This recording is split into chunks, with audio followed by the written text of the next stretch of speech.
As seems to happen every offseason lately, Major League Baseball recently announced a series of rules changes. Some will take effect for the 2019 season, others in 2020. Most are minor, but some will significantly impact the game for the worse. The new changes being pushed by Commissioner Rob Manfred will further solidify a corporate culture of rules tinkering that introduces one of the worst elements from the NFL, uncertainty about how the game is played.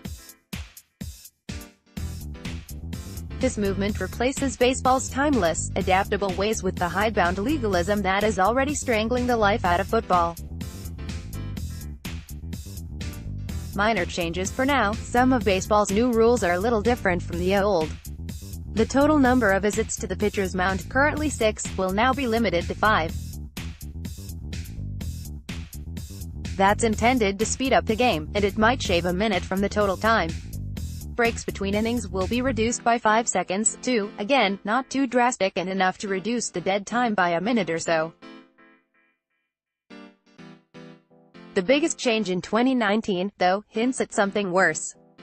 From now on, teams will start the 10th inning of the All-Star game, and each subsequent extra inning, with a runner on second base.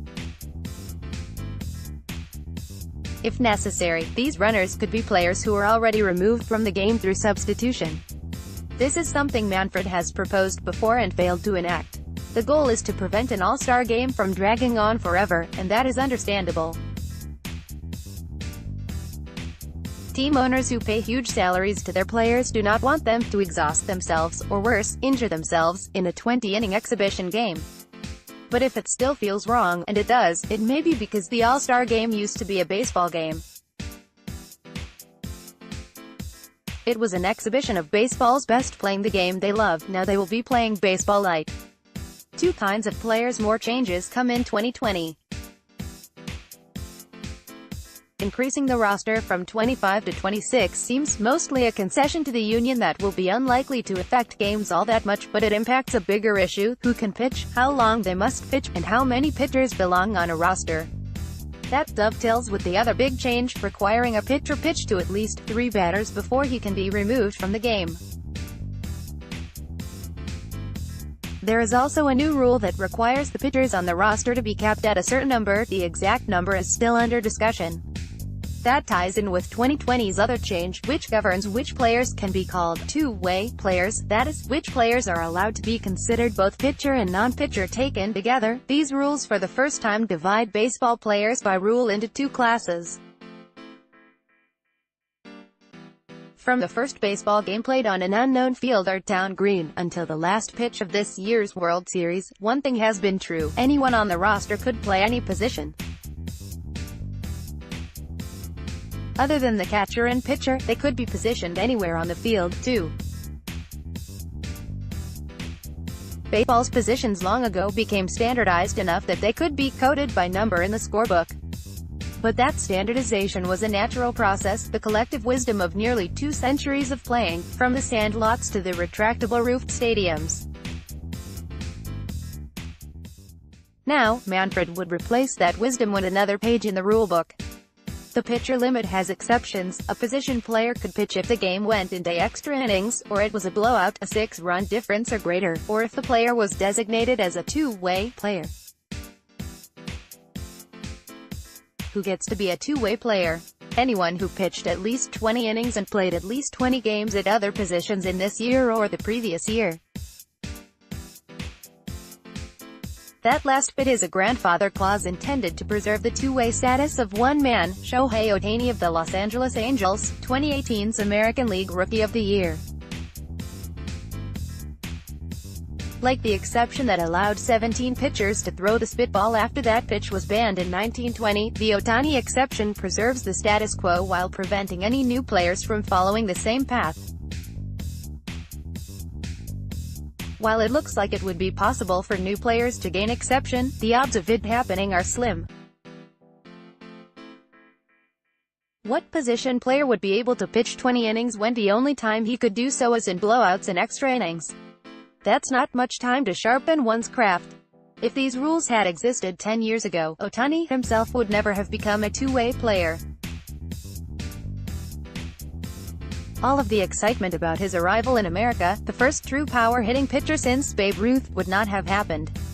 These rules are different from Manfred's usual focus on time management.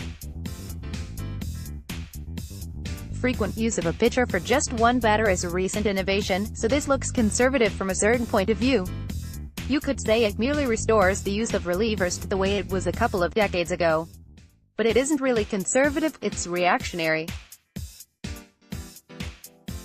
Trends come and go in the game. Currently, managers love bringing in a specialist hurler to take down a tough hitter.